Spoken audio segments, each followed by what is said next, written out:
कोणतीही गोष्ट न चिडता न रागवता समोरच्याला सांगणे हे ज्याला जमलं त्याला आयुष्य जगायचं जमलं.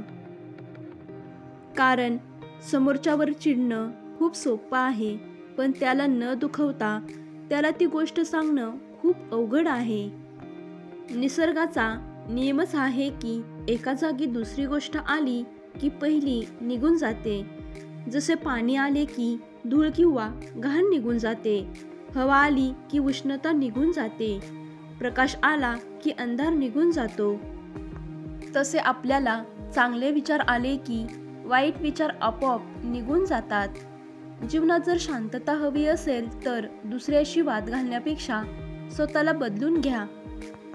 कारण पूर्ण जगात कार्पेट टाकण्यापेक्षा स्वतःच्या पायात चप्पल टाकणं जास्त सोपं आहे.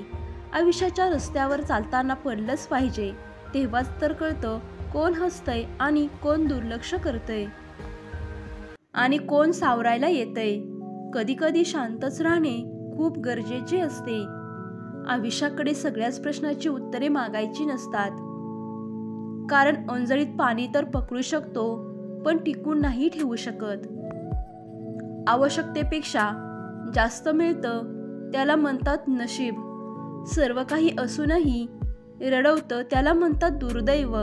आणि थोडे कमी सापडूनही आनंद देतं त्याला म्हणतात आयुष्य.